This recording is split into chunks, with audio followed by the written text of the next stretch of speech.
Welcome back to The Trust Show. I'm glad you're here. In last week's episode, we wrapped up Chapter 10 of the Trust Premium and explored the three what you do components of relative trust model: positivity, time, and intimacy. Those key behaviors that either strengthen or damage trust during your interactions with customers. Today, we take a step back to look at the foundation beneath it all. In this episode, I'm reading Chapter 11, where we explore the four core principles that define trust and trustworthiness: relativity, empathy, no BS, and nuance. These principles are what every trustworthy professional must understand. They are the base for everything we've discussed so far, the 6 components of the relative trust model and the 8 laws of trust.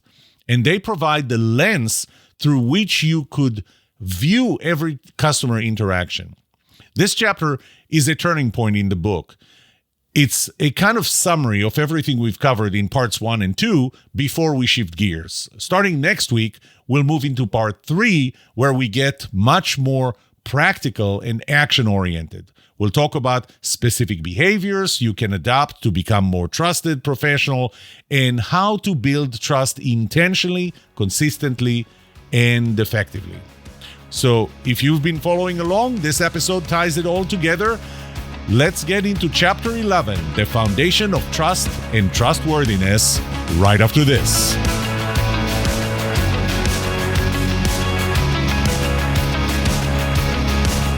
Welcome to The Trust Show. I'm Yoram Solomon, your host, the author of the Book of Trust, and facilitator of the Trust Habits Workshop. My mission is simple. I want to help you form habits that build your trustworthiness, because the answer to this question will have the biggest impact on your personal and professional success or failure. Can I trust you?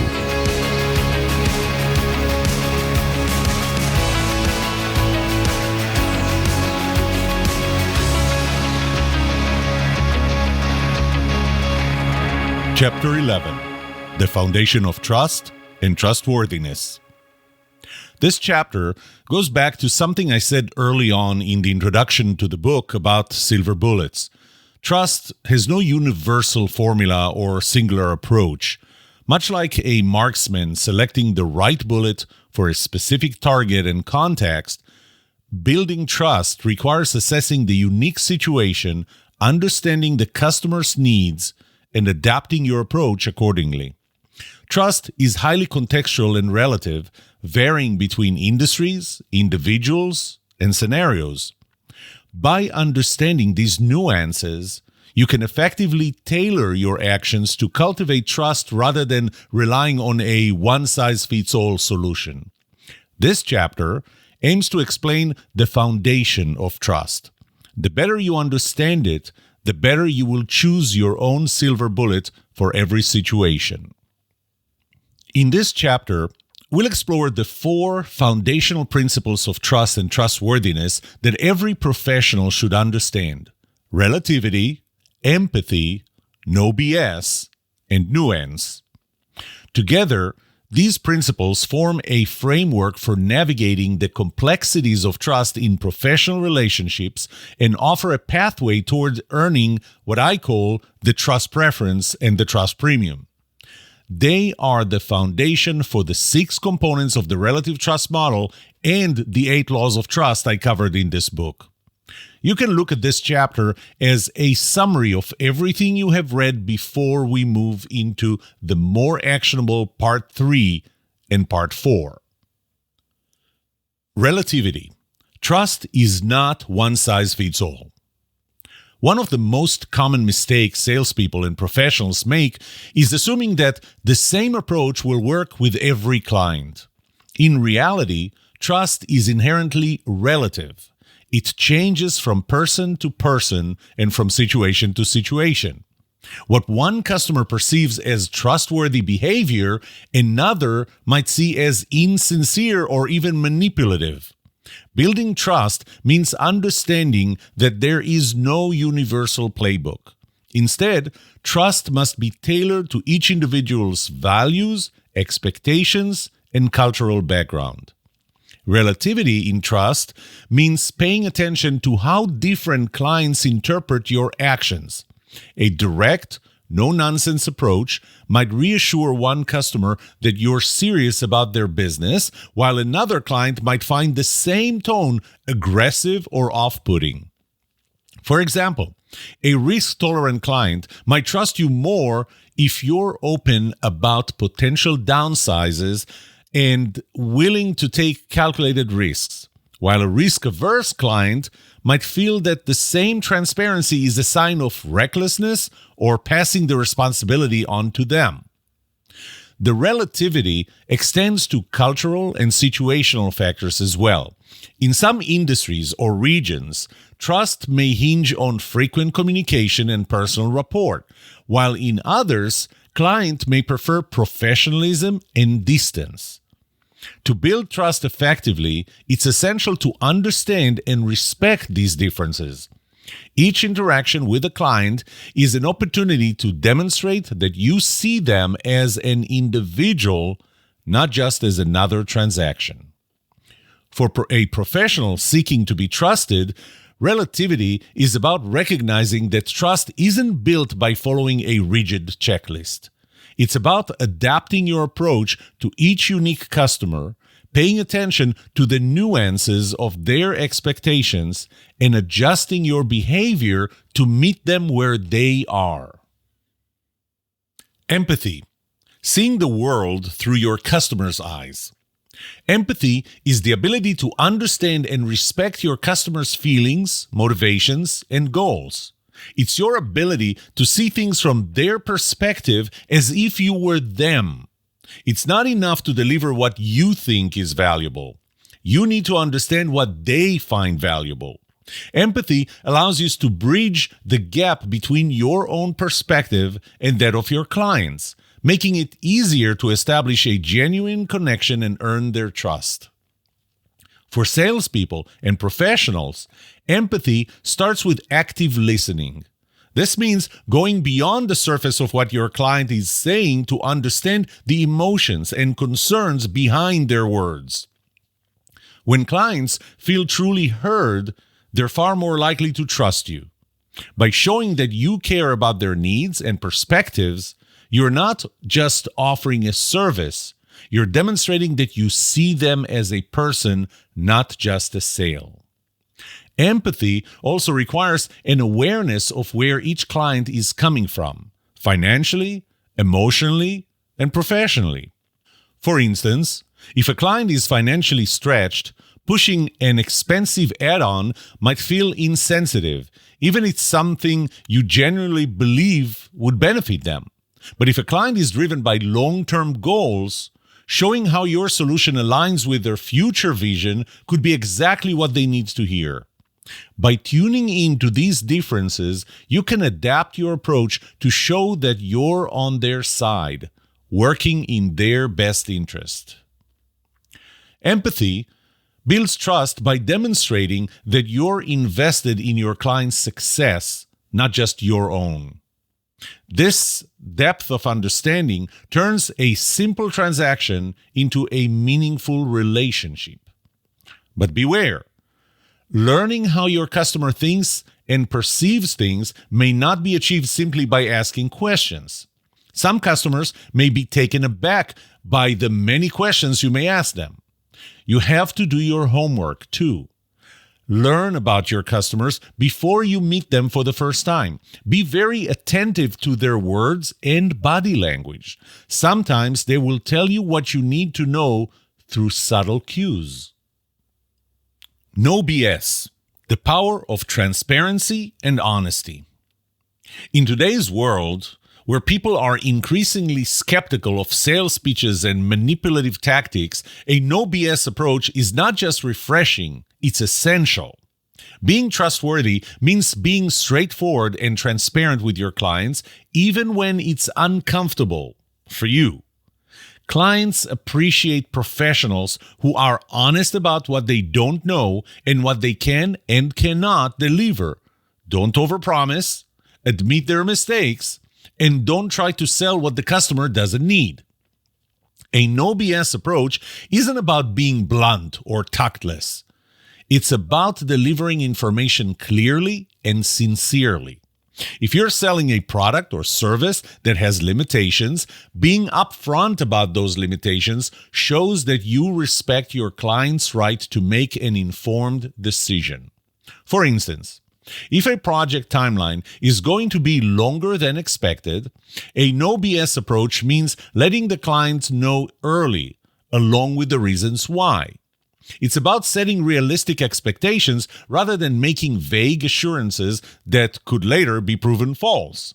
A no BS approach may require you to say no rather than say yes and not be able to deliver what you promised. People have an innate ability to sense insincerity. When you try to gloss over the truth or cover up a mistake, it can set off alarm bells in the client's mind, damaging their trust in you. On the other hand, being candid, even when it means owning up to an error, can actually strengthen trust because it shows humility and respect for the client's intelligence. By keeping it real, you become someone they can rely on, not just someone trying to close a deal. An no BS approach builds a reputation for integrity. It tells clients, I value your trust too much to mislead you. This transparency helps manage expectations and reduces the likelihood of misunderstandings, fostering a stronger, more trusting relationship over time. Nuance, respecting the details and differences. Nuance is perhaps the most underappreciated aspect of trust building, especially in today's fast-paced world. We live in a time when people gravitate toward sound bites, simplified messages, and 10-word answers. But trust is built on a deep understanding of detail and context. It's often in the nuances, the small details, and careful considerations that trust is either won or lost. As President Bartlett says in an episode of the TV show The West Wing during a debate, every once in a while, there is a day with an absolute right and an absolute wrong. But those days almost always include body counts. Other than that, there aren't very many unnuanced moments in leading a country or in life. The same could be said for earning trust in professional relationships. Building trust isn't about giving your client a quick, simple answer. It's about understanding the complexity of their needs and responding with thoughtful precision. Nuance in trust building means taking the time to understand the fine details that matter to your clients. It's about recognizing that each client has unique preferences, goals, and pain points. A client buying enterprise software might be laser-focused on security features, while another might prioritize ease of integration with their existing systems. If you fail to understand these nuanced needs, you risk delivering a one-size-fits-all solution that doesn't fully address their concerns. Paying attention to nuance also means considering the emotional undertones of your interactions. It's not just that you say, but how you say it. For instance, delivering a difficult message with empathy and understanding can soften the impact, while a dismissive tone can break trust, even if the message itself is accurate. Nuance requires emotional intelligence. It's about being aware of both the content and the delivery of your words. To be nuanced is to respect that life and trust building are not as simple as 10-word answers. When clients see that you're willing to dig deeper, ask clarifying questions, and respect the complexities of their situation, they recognize you as someone who values their needs on a deeper level. This respect for detail and difference is a cornerstone of trustworthiness. Bringing it all together. For professionals who wish to be trusted by their clients, the foundational principles of relativity, empathy, no BS, and nuance offer a powerful framework. Together, these principles remind us that trust isn't just about following a set of rules or checking boxes. It's about understanding each client as an individual and adapting your approach to meet their specific needs and expectations. Relativity teaches us that trust is not one size fits all, and each client relationship requires a tailored approach. Empathy reminds us that true trust is built by understanding and respecting the client's perspective and needs. A no BS approach reinforces that transparency and honesty are essential for reliability. And finally, nuance emphasizes the importance of detail, context, and careful consideration in every interaction. These principles don't just help you build trust, they help you keep it. By continuously refining your approach and respecting each client's unique needs, you position yourself as a trusted advisor and someone clients can rely on for quality service, integrity, understanding, and respect. I could stop right here. Here is what you know by now. Current sales techniques are not working. The only differentiator is trust. Trusted providers command a trust preference and a trust premium, which have a significant impact on your financial outcomes. The foundation for a trusting relationship is relativity, empathy, nuance, and no BS. Trust is continuous, contextual, personal, asymmetrical, transferable, reciprocal, dynamic, and two-sided. People trust you based on who you are, competence, personality, compatibility, fairness, and symmetry, and what you do when interacting with them, positivity, no BS, empathy, time, and intimacy. But I'm not going to leave you here. There are two more things that I want to give you. In the next part 3, I will detail some behaviors that affect trust the most in a provider-customer relationship. In part 4, I will teach you two processes: the process to assess and maximize your trust preference and trust premium, and the process to form new habits that will change old behaviors, build your trustworthiness in the eyes of your customers, and therefore maximize your trust preference and trust premium. And this wraps up Chapter 11 of the Trust Premium. In this chapter, we took a step back and looked at the core foundation of trust, what really sits beneath all the models, laws, and behaviors we've explored so far. We talked about relativity and how trust isn't one size fits all. It's personal, situational, and needs to be tailored to each customer. We looked at empathy as a way of seeing the world through your customer's eyes, not just listening, but truly understanding what they value. We explored the power of no BS, the trust that comes with honesty, transparency, and the courage to tell the truth even when it's uncomfortable. And finally, we talked about nuance and how the details, tone, and context of our communication often make the biggest differences in whether we are trusted or not. These 4 principles, relativity, empathy, no BS, and nuance, are the foundation for the relative trust model and the 8 laws of trust we've covered in part 2 of this book. And with that, we're officially reached the end of part 2. Next week, we begin part 3, where I'll take everything we've learned so far and bring it into the real world. We'll start exploring specific trust-building behaviors, practical, actionable things you can do as a professional to increase your trustworthiness and grow your trust preference and trust premium. Thanks for listening. And as always, if you find this valuable, feel free to share, leave a review, or connect with me directly. See you in the next episode of The Trust Show. I hope this made you think a little differently about trust and trust premium. May trust be with you. This was The Trust Show.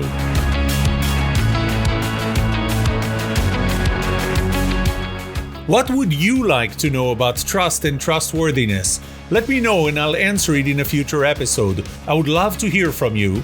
Email me at yoram@thetrustshow.com. If you like this episode, subscribe to the show so you will automatically get notified when I release a new episode. Rate it. Write a review for this podcast because those ratings help not only you, but also others looking for podcasts just like this.